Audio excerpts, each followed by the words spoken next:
ആലപ്പുഴ നഗരസഭ ഇരവുകാട് വാർഡിലെ 146 നമ്പർ അംഗനവാടിയിലെ പ്രവേശനോത്സവം വേറിട്ട ചടങ്ങായി മാറി. വാർഡ് കൗൺസിലറും നഗരസഭാ സ്ഥിരം സമിതി അധ്യക്ഷയുമായ എൽ മായ രാജേന്ദ്രൻ പ്രവേശനോത്സവ ചടങ്ങിന്റെ ഉദ്ഘാടനം നിർവഹിച്ചു.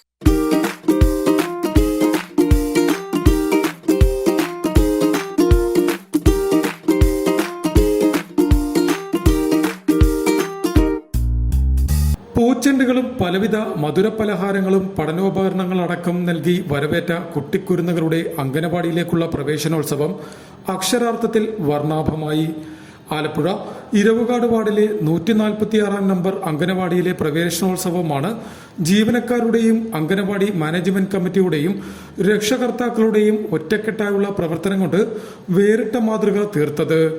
വാർഡ് കൗൺസിലറും നഗരസഭാ സ്ഥിരം സമിതി അധ്യക്ഷയുമായ എൽ മായ രാജേന്ദ്രൻ പ്രവേശനോത്സവത്തിന്റെ ഉദ്ഘാടനം നടത്തി. എനിക്ക് വളരെ അഭിമാനകരമാണ്. കാരണം ഇരവുകാട് വാർഡിലെ ഏറ്റവും നല്ല അംഗനവാടിയാണ്. ആലപ്പുഴ നഗരസഭയിലെ 177 അംഗനവാടികളിൽ വെച്ച് ഏറ്റവും കൂടുതൽ കുട്ടികളുള്ള അംഗനവാടി ഇതാണ്. കാരണം ആ കുട്ടികൾ ഒരുപാട് വാർഡിലെ മാത്രമല്ല പല വാർഡിൽ നിന്ന് അടക്കം ഈ വാർഡിലേക്ക് സദാനപുരത്ത് നിന്നടക്കം കുട്ടികളുടെ എത്തുകയാണ്. കാരണം എന്താ, ഈ അംഗനവാടിയിലെ അന്തരീക്ഷമാണ്. ഇവിടുത്തെ പഠിപ്പിക്കുന്ന ടീച്ചർ രാജ ടീച്ചർ ആയിക്കോട്ടെ, ഈദ ആയിക്കോട്ടെ, നിമിഷ ആയിക്കോട്ടെ, അശ്വിനി ആയിക്കോട്ടെ, എല്ലാവരും തങ്ങളുടെ കുട്ടികളാണ്. അതുകൊണ്ടാണല്ലോ സ്വാഗതം പറഞ്ഞുകൊണ്ട് രാജ ടീച്ചർ കരഞ്ഞത്.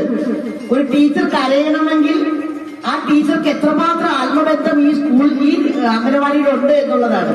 കാരണം ടീച്ചർ കരഞ്ഞ മറ്റൊന്നുമല്ല, രാവിലെ തൊട്ടേ ഇന്നലെ തൊട്ടേ. ഉദ്ഘാടന യോഗത്തിൽ MLM SC എക്സിക്യൂട്ടീവ് അംഗം KS അഷറഫ് അധ്യക്ഷത വഹിച്ചു. അംഗനവാടി വർക്കർ രാജലക്ഷ്മി യോഗത്തിന് സ്വാഗതം പറഞ്ഞു. ADS chairperson Sheela, creche worker Anseena എന്നിവർ സംസാരിച്ചു. Anganwadi helper Prabha, creche helper Nimisha Saleem, ALMSC അംഗങ്ങളായ ഇക്ബാൽ പടിപ്പുര, ML കുഞ്ഞ്, മുഹമ്മദ് റഫീഖ്, മുഹമ്മദ് ഇക്ബാൽ അൻസാരി, രാഖി സനിൽ, ഫാത്തിമ റഫീഖ്, രക്ഷകർത്താക്കൾ എന്നിവർ സന്നിഹിതരായിരുന്നു. ഉദ്ഘാടന യോഗത്തെ തുടർന്ന് അംഗനവാടിയിൽ പുതുതായി എത്തിയ കുട്ടികൾക്ക് സ്വീകരണവും അംഗനവാടിയിൽ നിന്നും സ്കൂളുകളിലേക്ക് പോകുന്ന കുട്ടികൾക്ക് യാത്രയയപ്പും ഉപഹാരങ്ങളും വിതരണം ചെയ്തു.